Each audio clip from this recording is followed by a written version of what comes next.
Hi everybody, today we'll study the second part of the first chapter, the Age of Revolution 1830 to 1848.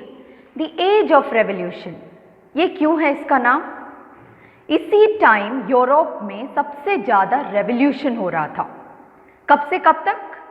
1830 से 1848 तक।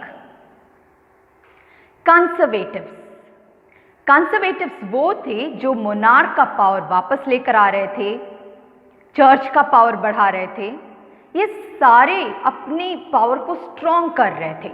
उसी time liberalism and nationalism आया था। वो क्या डिमांड कर रहे थे? फ्रीडम फॉर इंडिविजुअल, सब लोग लॉ के सामने इक्वल हो, ये चाहते थे। और रेवोल्यूशन सब हो रहा था, स्प्रेड हो रहा था इटली में, जर्मन स्टेट में, आयरलैंड में, पोलैंड में। और लिबरलिज्म और नेशनलिज्म को कौन लीड कर रहा था? Educated middle class. Educated middle class में कौन कौन था? Teacher, clerks, professors. ओके। जुलाई 1830 रेवोल्यूशन, जिसको क्या कहते हैं? जुलाई रेवोल्यूशन। पहले कहाँ हुआ? फ्रांस में। देखो, फ्रांस में पहले कुछ भी स्टार्ट होता है यूरोप में, वो पहले फ्रांस में होता है, वहाँ से फिर स्प्रेड होता रहता है पूरे यूरोप में।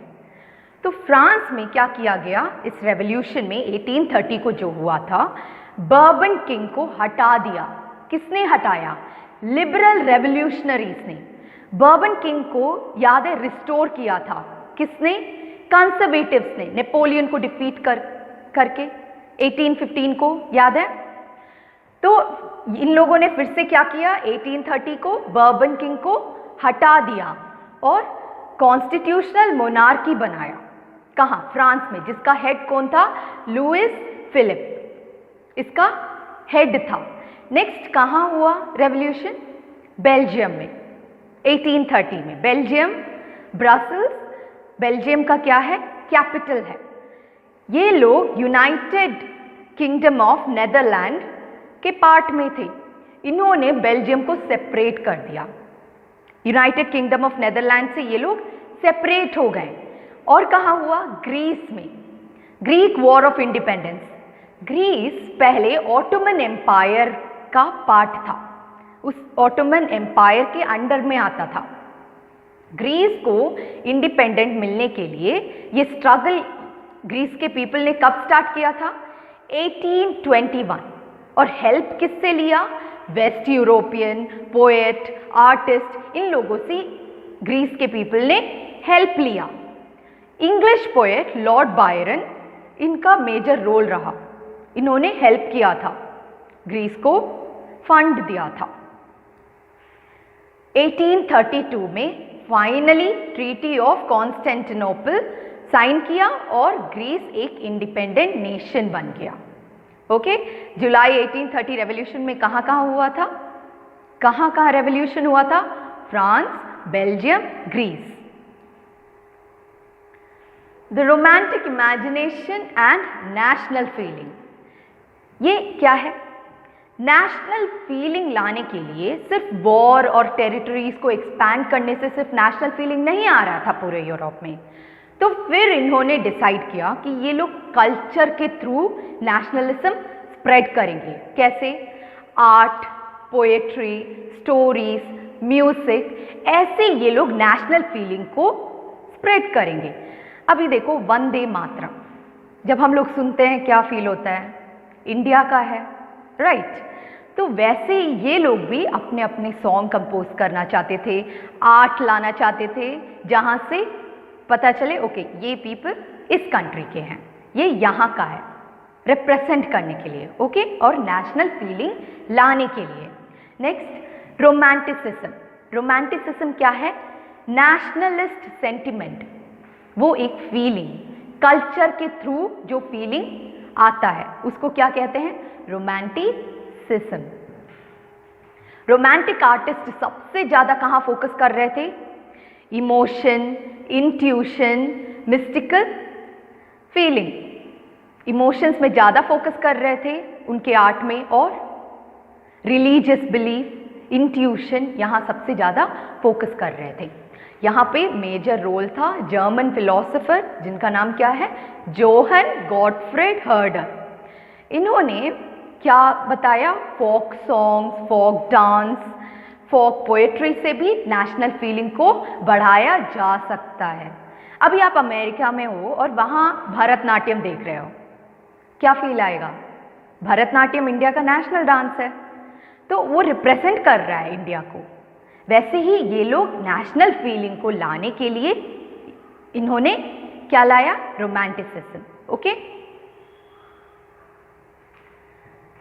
एंड ऑफ 18th सेंचुरी में पोलैंड एक प्लेस है, वहाँ पे प्रशिया, रशिया, ऑस्ट्रिया ने, ये ग्रेट पावर्स हैं। ओके, इन्होंने मिलकर पोलैंड को डिवाइड किया। पोलैंड यहाँ पे नेशनल फीलिंग कैसे शो कर रहा था, लैंग्वेज, कल्चर के थ्रू। ओके, जब ये लोग इसको डिवाइड किए तो रशियन क्या कर रहे थे, पोलिश लैंग्वेज को हटा रहे थे स्कूल से, हर जगह से पोलिश लैंग्वेज को हटा रहे थे। पोलिश लैंग्वेज कहाँ का लैंग्वेज था, पोलैंड का, और रशियन लैंग्वेज को इम्पोज कर रहे थे, लेकर आ रहे थे। 1831 को क्या हुआ, पोलैंड के पीपल रशियन रूल के अगेंस्ट हो गए, लेकिन पोलैंड पीपल रशिया को कुछ नहीं कर पाया। Okay, clergy Polish language use करते थे चर्च मीटिंग में। वो क्या, क्लर्जी क्या है, प्रीस्ट, बिशप, चर्च के पीपल। ओके, ये पोलिश लैंग्वेज को एक हथियार के जैसे यूज करते थे, एक वेपन जैसे यूज करते थे। प्रीस्ट, बिशप्स ये यूज करने की वजह से इन्हें कहाँ भेज दिया गया, जेल, साइबेरिया में भेज दिया गया। साइबेरिया क्यों, वो बहुत कोल्ड प्लेस है, वहाँ बहुत कोल्ड है। ओके, ऐसे पनिशमेंट की तरफ से उन्हें भेज दिया, वो उन लोग का पनिशमेंट था। Okay, hunger, hardship and popular revolt. 1830 में ही तो रिवॉल्यूशन हुआ था, कहाँ कहाँ, फ्रांस, बेल्जियम, ग्रीस। ये रेवोल्यूशन एंड ऑल होने की वजह से भी पूरे यूरोप में इकोनॉमिक हार्डशिप आया, आर्थिक स्थिति उन लोग का खराब हो गया था। क्यों, पॉपुलेशन बढ़ गया था, बहुत ज़्यादा बढ़ गया था, और जॉब कम था, बहुत कम था। और पीपल जो रूरल एरियाज में रहते थे वो माइग्रेट होकर कहाँ जा रहे थे, सिटीज में जा रहे थे। वहाँ कहाँ रह रहे थे, पैसा तो था नहीं, तो कहाँ रह रहे थे वो लोग, स्लम एरिया में। ओके, सबसे ज़्यादा 1830 में प्रॉब्लम किसको हो रहा था, स्मॉल प्रोड्यूसर्स को, छोटे बिजनेसमैन को। क्यों, इंग्लैंड में मशीन मेड गुड्स इंपोर्ट हो रहा था यहाँ पे, और वहाँ बहुत चीप था, तो जो कंट्री में जो बना रहे थे उनको बहुत लॉस हो रहा था, स्पेशली टेक्सटाइल प्रोडक्शन में, कपड़े का। ओके, वहाँ पे इन लोगों को बहुत ज़्यादा लॉस हो रहा था। अरिस्टोक्रेसी, ऐसा बहुत प्लेसेस था यूरोप में जहाँ अरिस्टोक्रेसी, हाई क्लास, लो क्लास उस टाइम था 1830 में। वहाँ पे क्या हुआ, फूड प्राइस इंक्रीज हो गया, और बैड हार्वेस्ट की वजह से पॉवर्टी इंक्रीज हो गया। ओके, ये था 1830। 1830 पूरे यूरोप के बारे में बता रहा है। 1848 किसके बारे में बता रहा है, पेरिस। पेरिस क्या है, कैपिटल ऑफ फ्रांस। यहाँ क्या हुआ, फूड कम हो गया, अनएम्प्लॉयमेंट ज़्यादा था, मीन्स लोगों के पास काम नहीं था, जॉब नहीं था, वो करना चाहते थे लेकिन जॉब नहीं था। लुइस फिलिप को क्या किया गया, हटा दिया गया।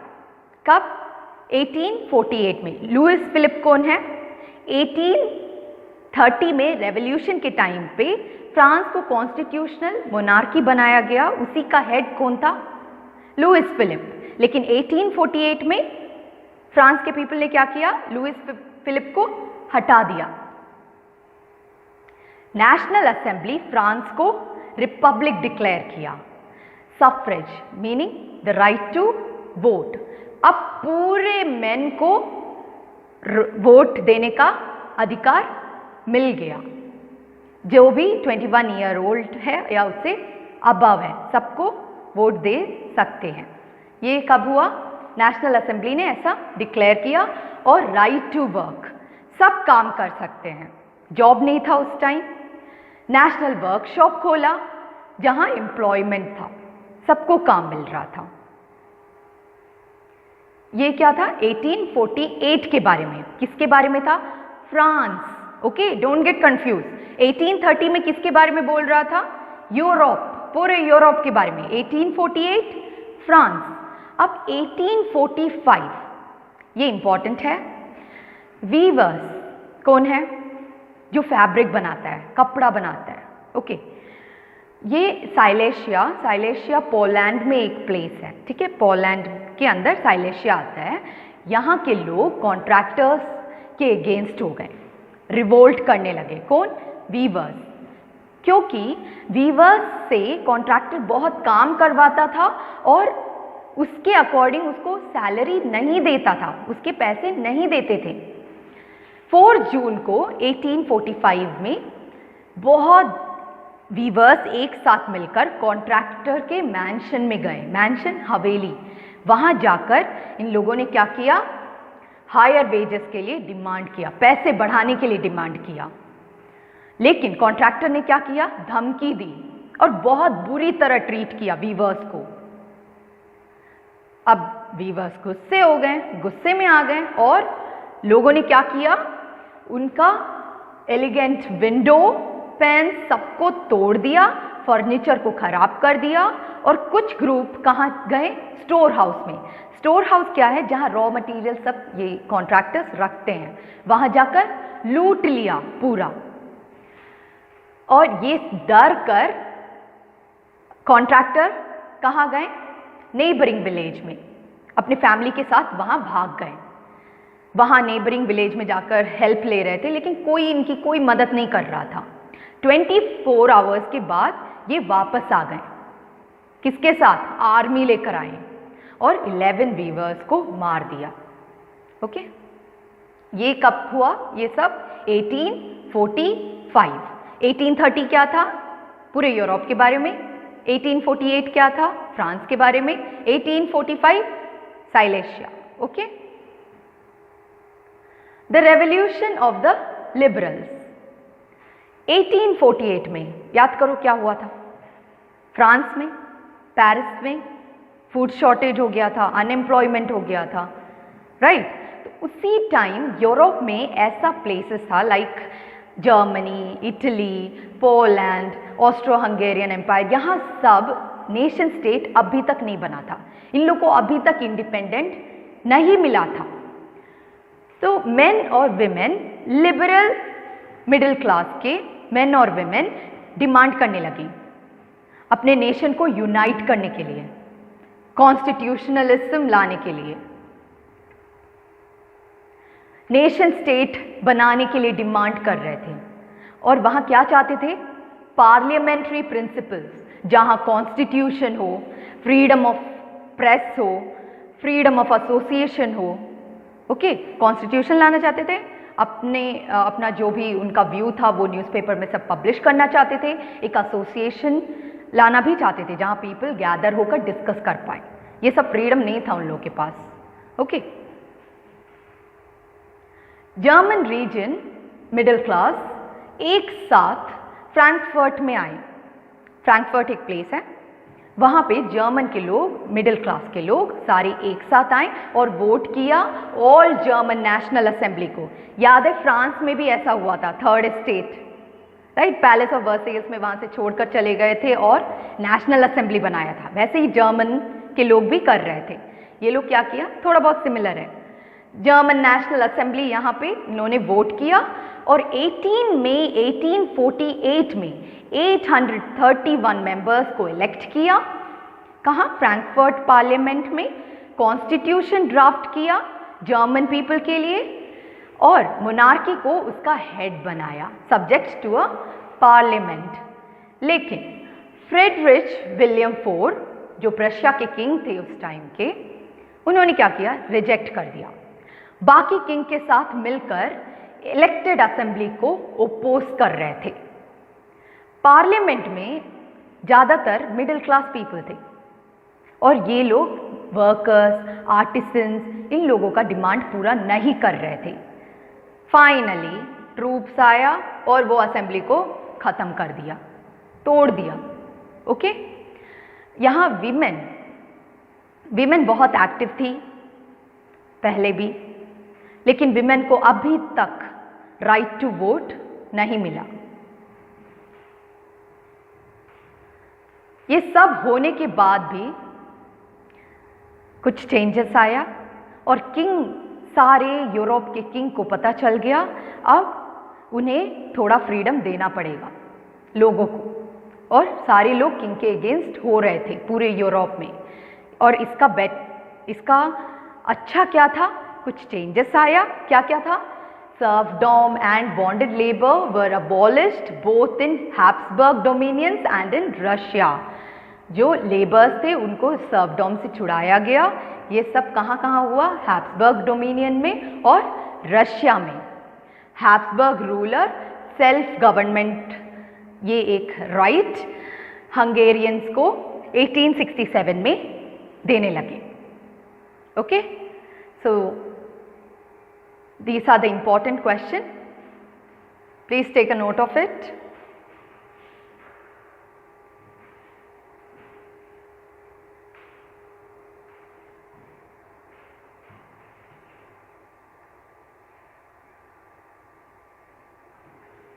This is the end of the video. We'll study the next part in the next video. Thank you.